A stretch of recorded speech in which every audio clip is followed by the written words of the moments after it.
Hello again, everybody. Welcome to our bowl preview series. I am Scott Steehn, lead handicapper at winnersandwiners.com, joined as always by... Scott Reichel, senior handicapper over winnersandwiners.com. And together we have taken on the Herculean task of breaking down each and every bowl game. So hopefully you're enjoying the series. Next up, this is going to be a Saturday the 16th bowl game. Saturday the 17th bowl game. This is going to be the Jimmy Kimmel LA Bowl, presented by Stifel. I barely know what any of those words are, Scott. Do you know what Stifle is? Do you know why Jimmy Kimmel has his own bowl game? Do you have any answers to my questions? I'm assuming it was a bit for his show, but I truly never watched the Jimmy Kimmel show.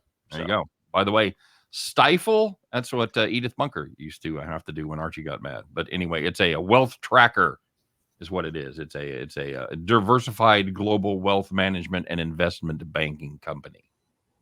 So cool. Yeah, I feel a lot better. I'm thrilled. Yeah. We should have the Winners and Winers Bowl. Think they'd pony up the money to sponsor a bowl game? I'd rather get the money for Vegas Super Contest entry. I agree. I think the show. I think if we go back to doing Back to the Window, I think the Back to the Window crew needs to have a entry next year in the Super Contest. That's what I'm saying. All right, Scotty. This is going to be Fresno State and Washington State. Fresno State, a little bit of line movement there. They are now a 3-point favorite is where about 4-point favorite. It looks like is pretty much the common number. For reference, by the way, Fresno opened up at roughly +2, +2.5. This has been a 6.5 point line move as far as that goes. 54.5 is the total. Scott, I talked about the opt-outs and transfers and injuries last time. You're up, my friend. So Fresno, that's it. You don't have really any opt-outs for Fresno. You have one depth piece, but they pretty much have their entire roster. Washington State has the opt-outs from a couple players, transfer portal stuff, and they're missing a bunch of coordinators. So they had a starting linebacker opt-out with Henley. The transfer portal, they got hit by their number one wide receiver in Stribling, who is in the portal. You have Ali, another wide receiver, Maugoa. I might have butchered that pronunciation, but another starting linebacker, and probably Brown. Probably Magua.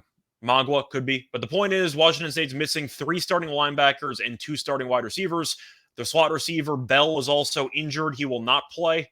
And they're also going to be without a couple of coaches because defensive coordinator Brian Ward ended up leaving for Arizona State. You have the head coach calling plays now without 3 starting linebackers. And the offensive coordinator for Washington State ended up leaving to become the new head coach at North Texas. So I'm all over Fresno in this game. Fresno, I think, should win this game comfortably. I know it's a lot of line movement. I don't really care. You have Haener, who I think is the better quarterback in this matchup. No offense to Ward, but you know how much we love Haener. We've been big Haener fans for a long time. Yep. I like Fresno. This team's very good, and they have pretty much their entire roster, entire coaching staff. Washington State is missing a bunch of wide receivers, a bunch of linebackers, and a bunch of play callers on both sides of the ball. I think Fresno wins comfortably. Games also in California, which definitely should provide a bit of a home crowd advantage there for Fresno. I'll go with the Bulldogs. Scott, you ever go to a party in high school where somebody's parents are out of town and maybe they're gone for the evening, whatever, and you're over there and you're having a kegger, you're drinking, everybody's just getting blasted, and all of a sudden the parents get home and the kids have to run away? Did you ever go to one of those parties? Yeah. Run! Yeah, I know exactly what you mean. So that's how the coordinators are. You got no linebackers, you got fucking no receivers, you got everything's a mess. You got Kevin Bacon somewhere in the middle of the street going, remain calm. Yes. All is well. And those coordinators, man, they have beat feet because mom and dad are home and they want no part of that fucking mess to clean up. I think they're getting out at a good time. I can't get involved with Washington State here. I'm not gonna be on the wrong side of a 6.5 point line move. I just can't do I don't think it's enough points. I think Fresno should be laying closer to a touchdown in this game because once again, Washington State's missing 2 of it. They're missing 3 of their top 4 wide receivers and the play caller offensively, and the 3 starting linebackers and the defensive play caller. So they got nothing in terms of a core unit there. So my question is now, and of course the coordinator question, the coordinator situation throws it for a loop, but are the second stringers at a Power 5 school better than the first string at a Group of 5 school? I'm going to say no in this case. I think Okay. Fresno is a good Mountain West team. And the Mountain West, I think, is an underrated conference. We like that conference, but They were down this year, though. they were down this year, but Fresno wasn't. They didn't have a Fresno great, won the conference, though. right, but they had that horrible stretch without Haener. Yeah. So they were buried from having any kind of national consideration until The Haener. point is, with Haener, they would have probably gotten a significantly better bowl game if he did not miss any time. Yeah, I agree. I just don't think. I think Fresno might be overqualified for this bowl game. That's kind of my point. You know what? I'm going to play the under. I'm just not going to chase that line move. Although line movement in a bowl game isn't exactly the same because news comes out all the time. So you're not necessarily chasing steam like you would be during the regular season.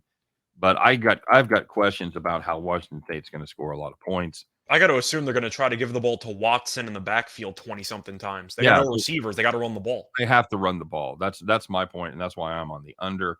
And I've got you down in Fresno State, probably catching a good number at this point. I wouldn't be surprised to see it go.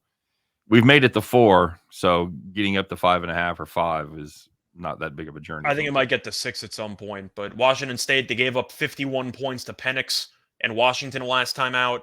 I think Haener could go for potentially 400 yards. We'll see.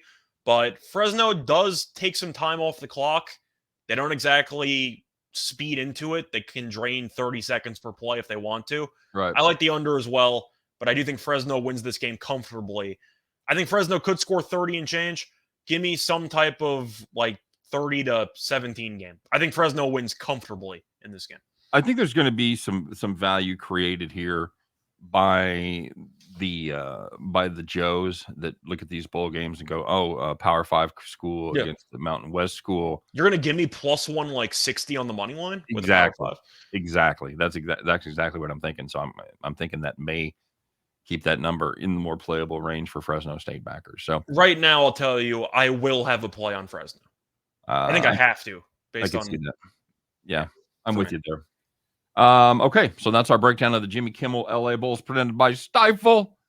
Scott likes Fresno State. I lean Fresno State. My favorite play is the under 54.5. Scott also leans under. So that's going to do it for that one. We're going to be right back with our next bowl game. It's the Lending Tree Bowl, Scott. Have you got a tree I can borrow? That'd be great. So we'll be right back to talk about the Lending Tree Bowl right after this. Of course, don't forget to like and subscribe and do all that good stuff. All right, we'll see you in a second.